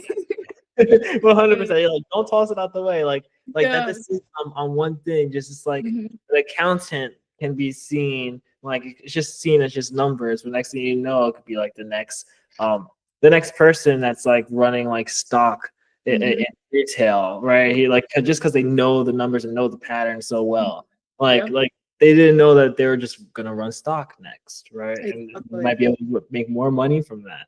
Yeah. But as a writer, you don't know if you might be writing for the newspapers or Exactly. even becoming a journalist. Right. You You never know. Yeah. Yeah, especially in today's world where if you work for, let's say, a corporation, they're going to make you wear multiple hats. But the Mhm. question is, why can't you wear those multiple hats for yourself outside of a corporate setting? Because you guys hit it on the nail. I love what you guys are saying. I hope that our youth thinks like this. Mhm. If I can do it in a corporate setting, making money for other people, why can't I do it for myself? Where I become multifaceted, but Mhm. also I consume. Maybe I need to learn somewhere, and I become part of that corporate setting. But at some point, I have to start getting out of there because at some point I have to feel free. Creativity requires freedom, Mhm. freedom of expression, freedom of thought, freedom of convictions. You cannot be creative if you're in prison, if your ideas are jailed, or there are rules that prevent you from being or seeing or expressing how you feel and how you view the world and how you view yourself. That's And I true. do think that what you guys are saying, it's like I love what you guys are saying. I'm telling you, you guys probably brothers and sisters. I don't even know. But you guys are We people can't alike. be. Yep. And yeah, and what's funny is like to me, like I I can stop, maybe one day I will retire, but am I really going to retire from learning? Mm. Am I really going to retire from teaching? Nope. I have a responsibility as a mentor, as a professional, to pass the baton to someone that's going to do better than me, because my job is always going to be inconclusive, and I know that. I know my work is going to be inconclusive, and somebody has to continue to work on these things. I do see myself, like, for example, later on in life, maybe just counseling, just at a small setting, Mhm. or just writing books or writing poetry as well. Yeah. But but that's where I was thinking about this the other day, guys, and I was like, what is the evolution of leadership? You guys are so young and beautiful leaders. I see in you, but what is what is leadership missing? And it came like a light bulb, and I was like, why didn't I think about this? It took me 45 years to figure this out, right? But the next step of leadership is, what kind of a hero do you want to become? Because you can lead people, but into what? A hero saves without expecting nothing in return, does without being asked, goes the extra mile without being told, inspire other people without looking that if that energy is going to be reciprocated back to him. So, in the world of LinkedIn, I see a lot of posting, and everyone is like rules, storytelling. But no, real heroes don't talk about the good deeds they do. They quietly, and I tell you this from my military years, I've seen a lot of heroes. They never talk about their acts of heroism. Other people tell their stories. They acknowledge. And I believe that's what we have to transcend to one day. One day, Kevin Del Rio, like somebody glorified you the other day at a wedding, Kevin. That's heroism. You didn't do it for the fact that you wanted somebody to acknowledge you. At the book signage at the library, how many people came to you and said how wonderful your work was? Yeah. Those are little acts of heroism that I believe we have to evolve to become more humble, more servant leaders, but to evolve to that, to always have act of heroism. So our legacy lives forever, although we die physically one day, and our knowledge will die one day, but it's passed to someone else. That's what I think a lot about, especially now being a little older. It's like, what's my legacy? My legacy doesn't have to be about money. It doesn't have to be about like monuments. I want a silent legacy where my knowledge served the bigger purpose for someone. Because you can give money to someone. It's like, okay, they could spend it. Yeah. What's the point of giving them money if you never taught them what to do with it? So that's one thing I always think about, guys. And you guys are, I admire you guys, because at your age, I wasn't the man I was. My mistakes were one after another, but that also built me, right? Having those many bad steps, at your age, at Kevin's age, I already had a daughter, and it was difficult. But again, that's like, that's the beauty of the walks of life. You're able to see beauty in each step. Like I see beauty on Kevin's path of his personal and professional journey. And with you also, Taniyah, like we know you very little, but I can think about it, you're only 18 and look how you think. Have you ever seen yourself in the mirror and acknowledged like the greatness that you already have at such a young age? I feel like people like they say that a lot, and I'm like, I still don't really like understand it. It's like this weird thing, and I understand like, because like when I reflect on like when I was like younger, and I'm like, if she only knew just to like stay there a little longer, enjoy that fun a little longer. But even like when you're saying to me now, like, like the way that I'm presenting my ideas or something or whatnot, it's like I still can't really see that.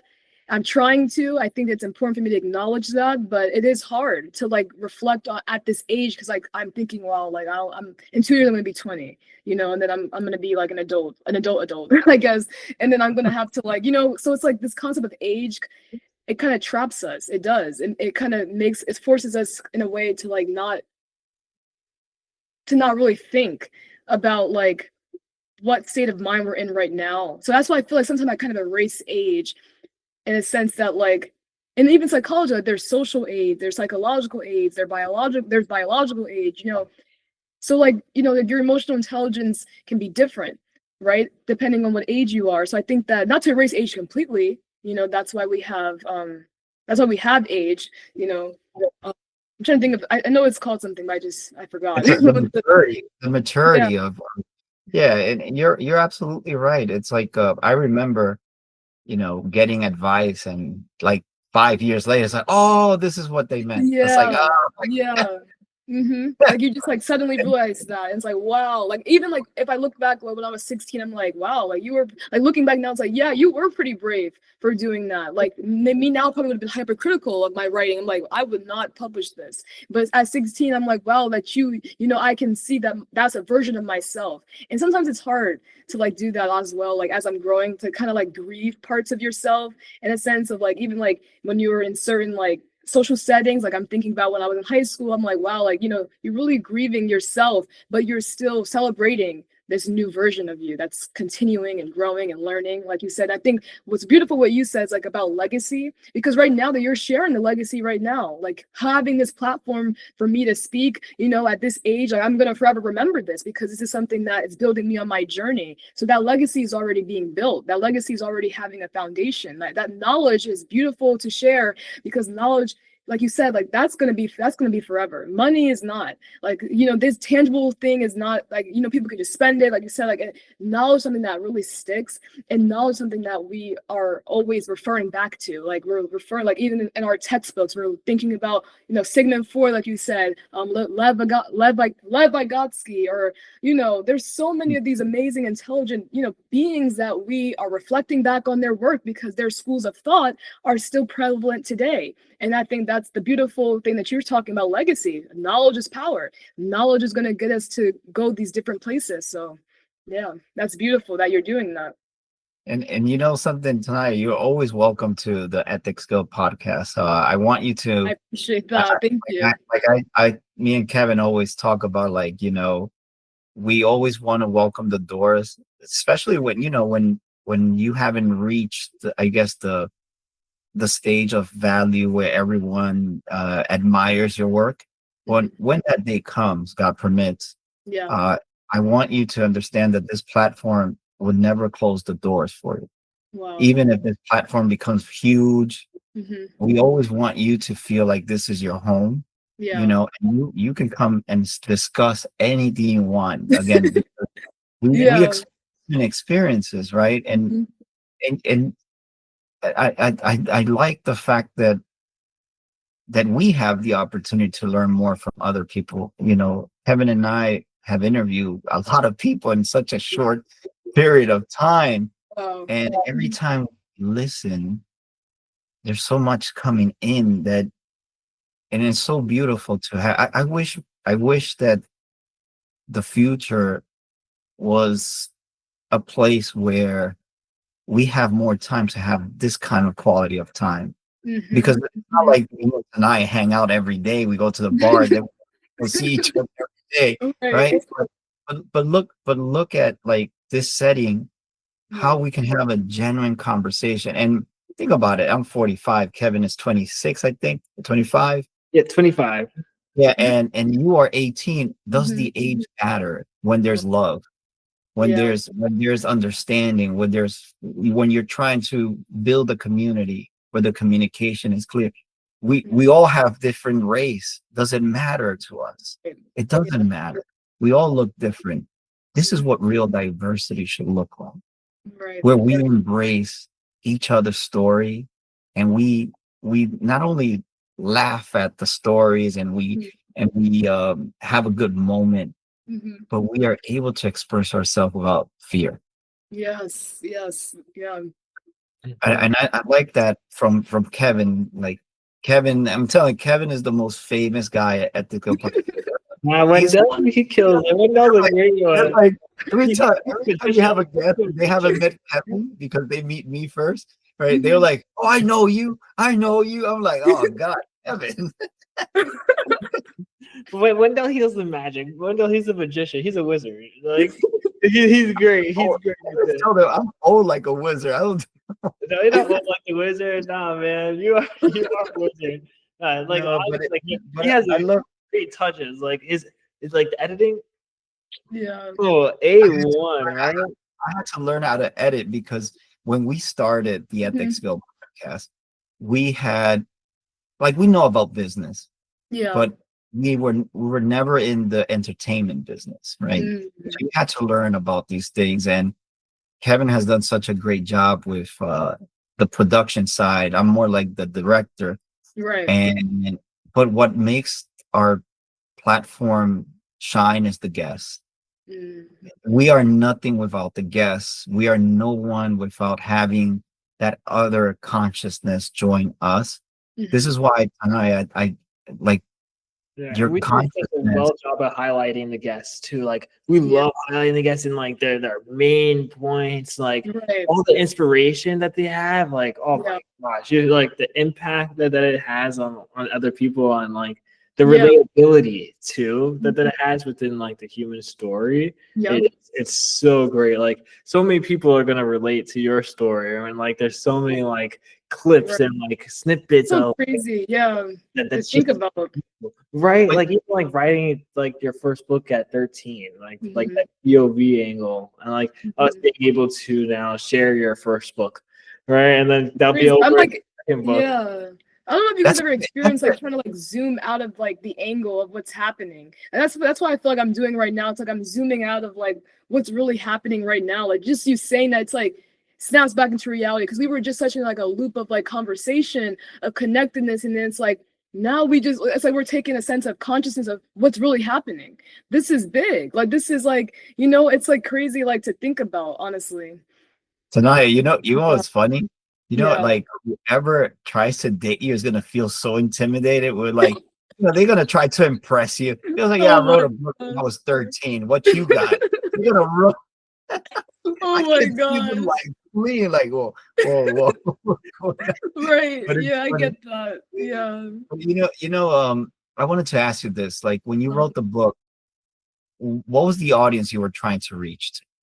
yeah. I feel like for me, I always say like on my TikTok videos, I'm like, this is a book written for a teen, for teens, or any demographic for that matter. Like I always say that because like for me, I didn't really have a particular audience in mind. I just wanted it to reach someone out there who's like dealing with anxiety, someone out there who may be self-doubt, someone out there who's trying to get rid of bad habits, someone out there who needs help, positive motivation. I'm just listing out the titles of my pages. Someone who needs to hype up themselves, someone who needs that self-love, someone who's looking to change their mindset, someone who's looking to conquer the reality or whatever that looks like for them. So I feel like my audience is kind of diverse, like you were saying, even us right here, like the inclusivity of it, but like erasing race, erasing all these social statuses of like, whatever degree or whatever, whoever needs the help, that's my audience. I think that could be broad. I know that usually like, a target audience is supposed to be, pretty narrow and kind of like, specific, but I feel like since it's self-help, the genre kind of allows it for that to be inclusive to everyone. So I don't think it kind of narrows in the box of like, and even like other books like fantasy or like fiction or like whatever, dystopian, like anybody could find use to it. Anybody could find benefit to it. So whoever it resonates with, whoever, they pick it up or whatever, wherever they pick it up or where if they order on Amazon, I'm not sure what the case may be. If they catch me at a book signing, if it's there, it's there. It's there for them. And if they feel connected to it, they feel connected. That's how I feel with books. Like when I choose a book, I read it's called this Who Put This Song On by Morgan Parker, and I got it from this library, or no, rather a bookstore, and I had saw that my favorite author Elizabeth Acevedo had commented on it, and I was like, oh yeah, I'm gonna get that. Just by that recommendation alone, I was like, yeah, this is for me. Sometimes it's like a place and a time for things, so I think my audience kind of can tailor itself to whatever time, feeling, connectedness that they feel to the book. So I don't know, it's an interesting question, like my audience that I had in mind, because it's honestly like I wanted it to just resonate with anyone, with whoever felt that they needed it and it was in dire need of something to help them. If it was a tangible resource such as a book, I wanted them to have it. So that's kind of like what I kept in mind.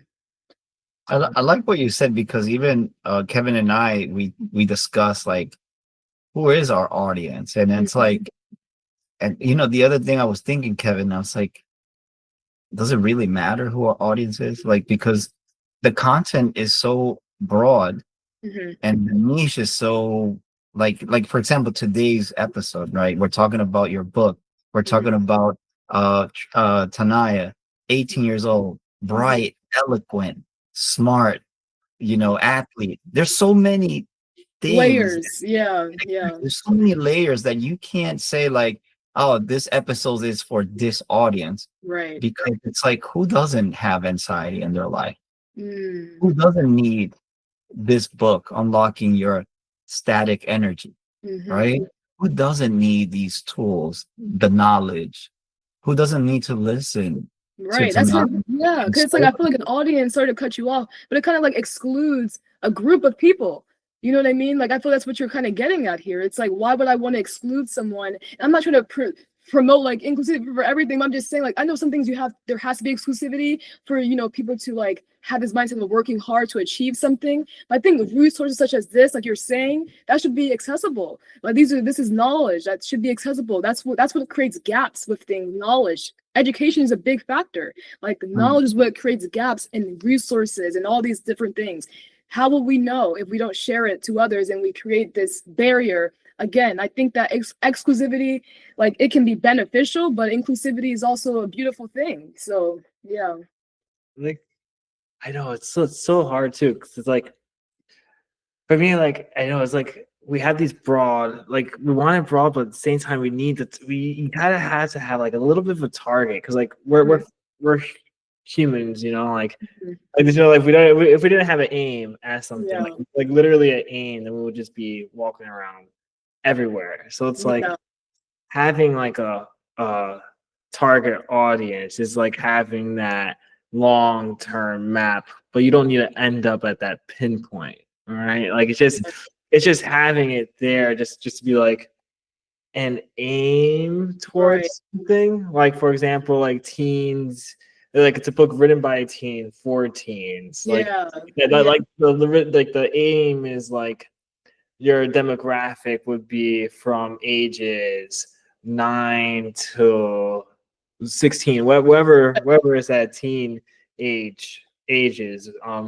For example, like one of our target audiences that might be broad, but also a little bit specific, leaderships, people that have education. Mhm. We have a lot of like educational content on here, a lot of doctors, authors. We had teachers on here. We had people that Yeah. also pursue in self-education, master Mhm. another craft, like oh dang, I forgot what his name. Freddie with his music. Artist. Yes, Oh wow. artist. Yeah. So it's like having a target audience. Like we don't have to be so rigid on Mhm. audiences. Responsibility, yeah. Yeah. We don't have to have the exclusivity. We can still make it inclusive, but it's just to have Right. some type of like literal like ray beam. Right, right, and that makes sense. That makes, because a lot of like that's the thing. Like you're saying, like humans, like we definitely strive to see like ourselves. If we don't see ourselves in like one thing, like for example, if I'm looking up specifically on Amazon teen books for this, I wanna find that. Like you want to get to something. So I get exactly what you're saying. Like there definitely does need to have like some type of target so that it can be so. I get what you're saying. Yeah, 'cause sometimes it's also like a noisy world, right? Like Mhm. especially now in today's era, like the library now is not the like one of the most accessible libraries now is a digital library, which hosts like football acre fields of Yeah, books. yeah, You could get lost in the acre fields of books. So it's like, how do you specify books for certain groupings, right. or even like certain different groupings might end up into another book, like a Where's Waldo book might end up in the sci-fi section. Mhm. Yeah. It's so funny. The Waldo book right next to Avatar or something like Yeah, right next to Avatar in there. no, but yeah, Right. you're right. I do think like a niche is like having like an intention. What Mhm. are you intending to communicate out? And you target, your intention is to target what's in you outside. And sometimes we don't know what direction that intention is going to go, Yeah. because everyone, once it's out, everyone starts, and you're right, it goes into a category, because unfortunately in we human beings, we are classes, we love to categorize and classify things, right? because Yeah. we believe that's the way that we should have order. But like you said, the information inside can contain so many things that are so broad, but the intention is the target. And you're absolutely right, Kevin, because if you think about it, right, let's reflect on one thing. What is the Bible? Is it a religious book? It has a lot of stories. It has a lot of knowledge. It has a lot of like great ways, ethical and morals and values for you to learn, to apply. So there's so much content, but yes, it's like you said, the intention is it's a book about the consciousness of God, Mhm. right? But the consciousness of God, what is the consciousness of God? And it's so there's so much in it, right? Right. That you can't say specifically, like, is it religious? Like, okay, maybe the Old Testament is religious, but the New Testament is about relationship. So what is it, right? And but you guys are absolutely right about that. And something I haven't thought about is like we outpour the intention, but then it's up for grabs for everyone. But we select and we choose Mhm. where that intention is going to go. Yeah. But people, pull it how they need it. Yeah. Right. I love that too, because it's like along that stage of religion, it's like you also had different types of churches, right? You also had like Lutheran church, Presbyterian church, Yeah. like they all have different intentions or different ways, different things that they pulled from the Bible. But the Mhm. Bible is that one center book. Exactly. And I wanted to ask you tonight. Mhm. So Taniyah Creates, it's your YouTube channel, correct? Yes. Where Yeah. where else can they find you, and where can they purchase your book? Yeah, so you can find me on TikTok. I have a TikTok page, Taniyah Writes. That's where I just post like my book page stuff and also just like self-care and this is what I do. So you can like kind of see like me as a moving author, me as a moving person in this world, just creating things, learning about more about myself or whatnot. And also you can find me on The Unspoken. I have a podcast too, but something that I just do like for fun. I did it in 2022 and I'm not that as consistent, but I do want to be consistent in it. And I just started doing like video recorded on my phone, but I usually just did like on a voice. So yeah, I think that's all that you can find. And also LinkedIn as well. Just my name, Taniyah Drayton, and you should find me. Yeah, and your book, if they want to buy it, they could just Oh, outreach to you, correct? yes, and you can locate it on Amazon and also my email. I guess I can like give you guys that as well Yeah, so that they we'll, access. we'll publish it on the description side. Okay, I great. know, Kevin, do you have a last question for Taniyah? Yeah. If you were to, what's a few lessons that you'll walk away with today? Something that you'll like to tell your family. Something you didn't know today that you like to tell your family and It's the friends. subscriptions Yeah. to the Ethics Heal podcast. And guys, you better subscribe to Taniyah Create too, please. Thank you. I appreciate it. Yeah, I feel like something I'm definitely going to share today is that I had a great conversation, had a great like it's like this is what I love, like the stimulation of the mind, like getting those ideas out, like conversing, having this like you said earlier one day, like quality, like this is the quality time I'm looking for, like this is the quality time I think that we should have more often. I think that if we had this more often, that we would have so many more ideas flowing and just be able to like hear each other out as we are looking for human connection. And I think that's something I'm going to take away from a lot. And a lesson I think is learning more about like that crafting of my purpose and not narrowing it down necessarily as Kevin was saying, but like just being open to the where it is going to lead you. That expansive nature of having an intended goal, but just being open to what that plan unleashes in the world.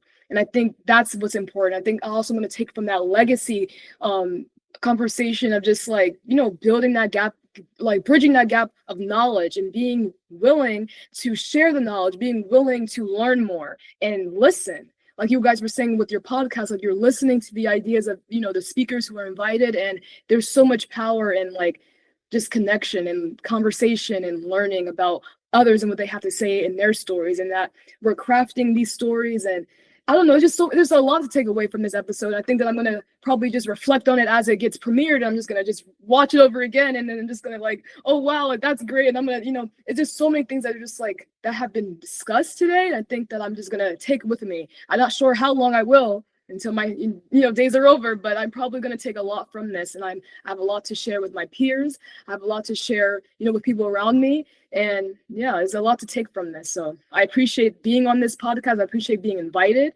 I'm so thankful that you were there at the book signing. I'm so thankful that I got to meet you, Wendell, because this experience has just really opened up a lot for me. And I think it's really affirming to see this is what I'm trying to do. This is what I'm about. And I think it's just affirming that reality that I'm going to have, that I am having. And I think that it speaks volumes to why I started, why, I don't know. It's a transformative experience for me. So I'll say that. What about you, Kevin? Yeah. The world is an interesting one. Anxiety is a superpower hidden in disguise. Once you realize it can be a friend. Yeah. 100%. Moving forward into the intended goals is also it's very strategic, right? It's having an aim and being open to what comes around. You don't have to be rigid, right? Rigidity is that kills the creativity.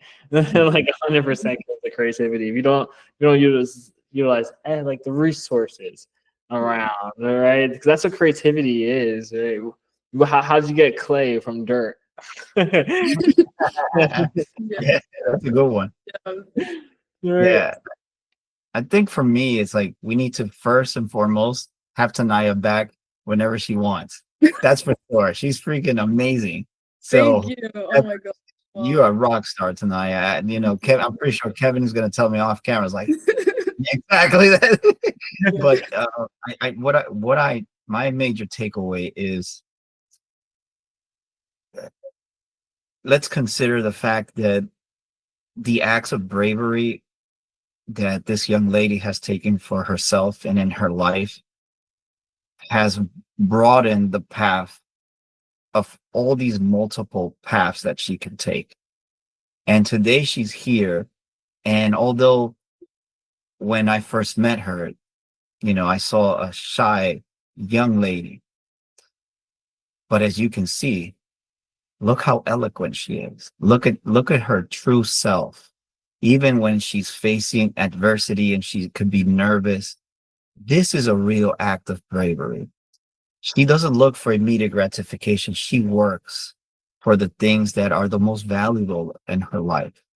And my major takeaway about this episode is how Kevin and Taniyah were able to talk about their vulnerability, their experience with anxiety, but how they were able to not only cope, because in psychology, everyone's let's just cope. No, let's embrace. Let's make this part of us. Let's build something from it. And then once we build it, let's keep adding layers to even construct something even bigger. And that's one thing, my major takeaway about Kevin and Taniyah being so young and understanding this emotional intelligence. And I do want to ask you tonight, if there's a part 2 of your book or you write another book, we will love to have you as an exclusive to publish your book online. We would love to have you as a guest. If you like this podcast a lot, we definitely have a lot of guests. If you ever want to be a secondary guest, please don't, all you have to do is just text me. You have my phone number. Yep. So, Thank you. You've been completely amazing. You have such a brilliant future ahead of you, just like Kevin has. And I'm so proud of seeing 2 different generations building themselves up with humility, but also with the consistency and the ambition to want to do more. But you guys want to do more because you love, not because you're just ambitious about just being ambitious. You're doing it because there's something in you. There's that self-love. It's trying to embrace a community, reach out to build something that at this moment, we don't even know what it is, but I'm pretty sure it's going to be great. So So that's all I can say, because I can't tell the future. He blows our mind, man. Like Windows, like Yes. you haven't all before. She was a bomb, but like No, Autumn. So Yeah. Autumn is Kevin's girlfriend, and Uh-huh. she is. You and her would have been like me and Oh Kevin my would have got gosh. out of the cameras already. Uh-huh. You guys would have. Autumn is amazing, and we miss her tremendously. But I always wish her the best. And thank you so much, Taniyah, for being with us. I would definitely, if we have ever an episode that you will be interested in being a second guest, what would that topic be like? Hmm. I definitely think that anything circling around like mental health and also psychology, like I feel like I can really grow from learning more about psychology, and anything circling around mental health, I'm here for it. Yeah. Cool. So I will reach out to you, Taniyah. And like I said, whatever makes it easy for you, we can do it live, we can do it virtual, whatever's easier for you. I know you go to school. There's Yeah. a lot of responsibilities with that. So, but thank you so much. And remember, at the Ethicsville podcast, we do explore human experiences. Don't forget to comment, like, subscribe. But more importantly, if you learned something from this episode, will you be willing to teach somebody else what you learned? But when you do it, are you going to ask them questions afterwards to see if they were really able to understand what you understood? And will you be patient enough to teach them what they couldn't understand from what you told them? Because that's the key of mentorship: patience and love. And with that, we leave our episode today. Kevin, thank you. Taniyah, thank you so much. Thank you so much. Thank Um, you. thank you. And let's remember, let's continue to walk in faith, and let's continue to dare to explore more human experiences in our next episode. Thank you so much. Help us continue to embrace these human experiences and explore more about ourselves and others by just subscribing. If you like our content, definitely like, comment, share it. But also, if you want to be part of our podcast, all you have to do is leave a comment and tell us what you want to talk about. Remember, this is the platform for the people, and we're here to explore those life experiences that are very unique to you and to everyone else. Don't forget to subscribe.